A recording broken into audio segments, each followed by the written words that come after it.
Hello everyone, সবাই আমার সালাম নেবেন। আসসালামু আলাইকুম। Welcome back to my channel and new blog.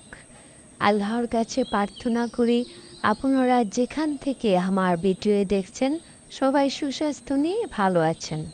আমিও আল্লাহর রহমতে এবং আপনাদের দোয়ায় আমার ছোট্ট পরিবার নিয়ে সুস্থ আছি। যারা আমার চ্যানেলে নতুন এসেছেন প্লিজ সাবস্ক্রাইব করবেন আর একটি লাইক দিয়ে যাবেন।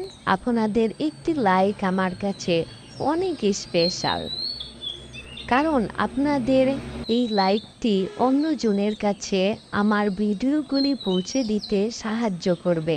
আর যদি কেউ সাবস্ক্রাইব করে থাকেন তাহলে থ্যাংক ইউ সো মাচ। এই তো সকালবেলা ভোর 6টায় আমি ব্লগটি শুরু করেছি। আমার বারান্দার বাগানে আমি পানি দিচ্ছি। তো গাছগুলো সবুজ এত সুন্দর হয়েছে। তো আমি গাছ খুবই পছন্দ করি। তো আমার বারান্দায় মোটামুটি অনেক গাছ আছে। তো ছোট্ট বারান্দায় যেটুকু গাছ ধরে আর কি, যেটুকু রাখতে পেরেছি সেটুকুই রেখেছি। তারপর সকালবেলা আমি ছাদে গিয়েছি, ছাদে পুঁইশাক লাগিয়েছি। এই দেখেন ছাদে মাত্র পানি দিয়েছি, তো এখন শাকগুলি দেখতে কি সতেজ লাগছে।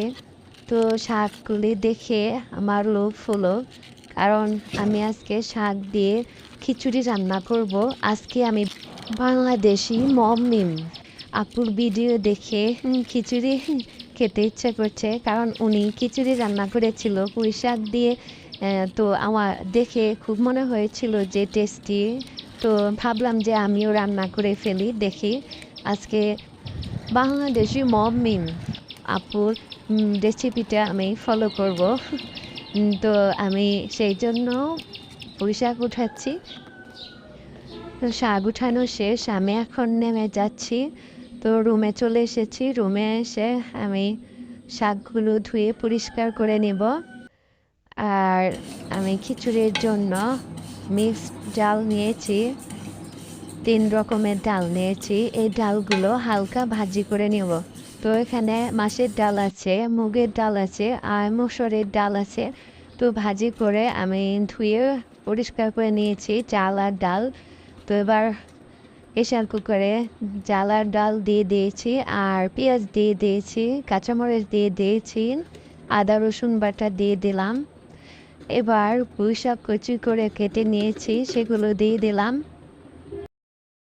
তো স্বাদ মতো লবণ দিয়ে দিচ্ছি, 1 চামচ হলুদের গুঁড়ো, 1 চামচ মরিচের গুঁড়ো দিয়ে দিলাম, 1 চামচ জিরার গুঁড়ো দিয়ে দিয়েছি।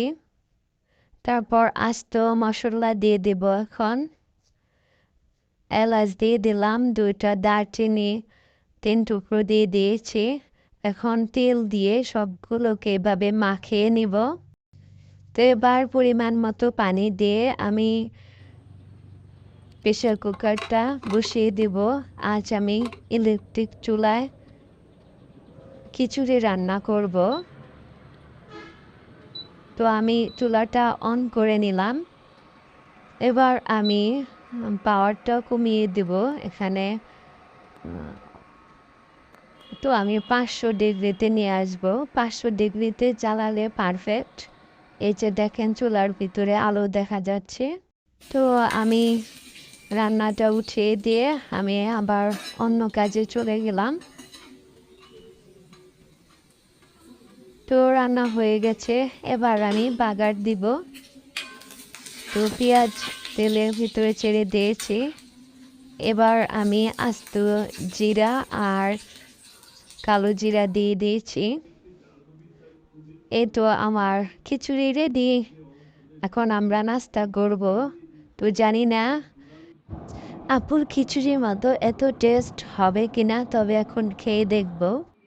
তো দেখে মনে হচ্ছে যে অনেক ইয়ামি হয়েছে। তারপর নাস্তা সেরে আমি ছাদে মশলাগুলো শুকাতে দিলাম,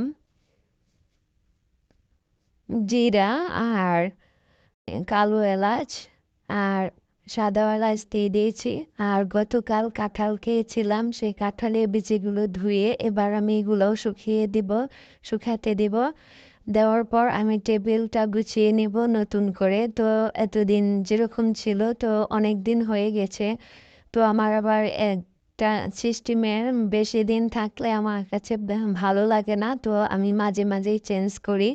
তো আজকেও আমি টেবিলটা চেঞ্জ করে গুছিয়ে নিচ্ছি। তো প্রথমে আমি টেবিলটা গ্লাস ক্লিনার দিয়ে মুছে নিয়েছি। তারপর যে রানারটা ছিল পিঙ্ক কালার, ওইটা আর এখন আমার ভালো লাগছিল না। এখন আমি চেয়ারের যে কভারটা আছে লাল খয়েরি, তো ওটার সাথে ম্যাচিং করে আমি একটা রানার বিছিয়ে নিলাম। আর আমি রানারটা কখনোই টেবিলের উপরে বিছিয়ে দিই না, তো আমার কাছে ওটা ভালো লাগে না। তো আমি টেবিলের গ্লাসের নিচ দিয়ে রানারটা দিই, এটা আমার কাছে অনেক ভালো লাগে। গ্লাসের নিচ থেকে কাপড়টা অনেক সুন্দর লাগে। তো এই যে রানারটা বিছিয়েছি, এটা আমার একটা ওড়না ছিল, পুরাতন ওড়না, তো আমার কাছে অনেক ভালো লাগে। তো সেটা আমি এখানে বিছিয়ে নিলাম। এর আগের যে পিঙ্ক কালার ইয়াটা ছিল রানার, ওটাও আমার একটা ওড়না ছিল পুরাতন, সেটাও আমি ওটা বিছিয়ে নিয়েছিলাম। সেটা আমি চেঞ্জ করে এখন এটা বিছিয়ে নিয়েছি। তো আমার কাছে বেশ ভালোই লাগছে। আপনাদের কাছে কেমন লেগেছে সেটা অবশ্যই কমেন্ট করে জানাবেন কমেন্ট বক্সে। তো এটা আমি আড়ং থেকে নিয়েছিলাম, এর আগে আপনাদের বলেছিলাম। তো এটা মুছে নিলাম, পরিষ্কার করে মুছে নিয়ে এখানে আমি অন্য একটা ফ্লাওয়ার বাস দিয়েছি। এই ফ্লাওয়ার বাসটা আমার মেয়ে মানে যখন 4-5 বছর বয়স, তখন ও এই এটার ভিতরে ওর নছিলা ছিল, সে এটা খেয়ে শেষ করেছে। তখন আমি ওটা ধুয়ে পরিষ্কার করে রেখেছিলাম। তারপর আমি রং দিয়ে ওটাকে কয়েকটা ফুল দিয়ে আমি পেন্টিং করে নিয়েছি। তো এখানে ফুলগুলাও চেঞ্জ করে দিয়েছি। আর এই জারটা আমার একটা তেলের জার ছিল, তো সেটাকে আমি পুঁতি দিয়ে এভাবে ডেকোরেট করে নিয়েছি। তো এটার ভিতরে আমি চামিচ রাখি। তো এইখানে শুধু আমার মেয়ে খাওয়ার চামিচ, ওর নাইফ, ওর চপস্টিক, মানে ওর চামিচ এগুলা রেখেছি। আর একটি ছোট্ট লাল কাচের ডাব্বা রেখেছি, তো এটা আমি শোপিস হিসাবে ব্যবহার করি, এটাতে কিছু রাখি না। আর এই চতুর্দিক দিয়ে আমি কিছু মাটির আর প্লাস্টিকের ফল দিয়ে দিচ্ছি। এগুলি আমার মেয়ের খেলনা ছিল, তো এখন আর সে খেলে না, এগুলো পড়ে থাকে। তো আমি ভাবলাম যে এগুলি দিয়ে আমি এখানে সাজিয়ে রাখি। তো আমার কাছে ফলগুলি দেখতে অনেক সুন্দর লাগে, তো এগুলো এভাবে এখানে রেখে দিচ্ছি। তো এই তো আমার ডেটা সাজানো রেডি হয়ে গেছে, আমার কাছে জাস্ট ওয়াও লাগছে।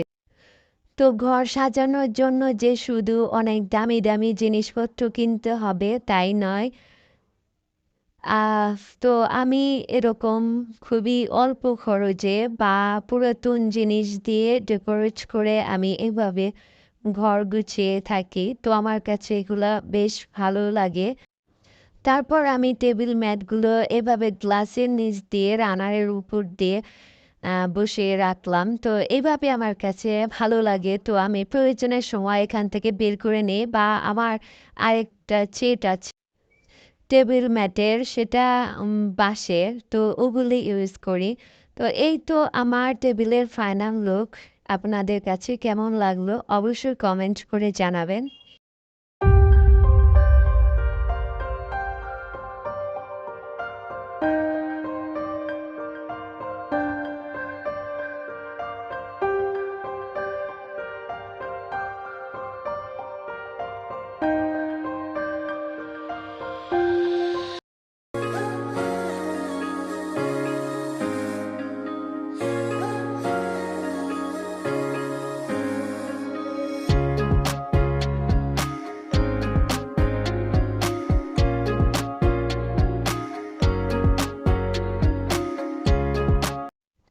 আজকে আমি পর্দাগুলো পরিষ্কার করে নিয়েছি।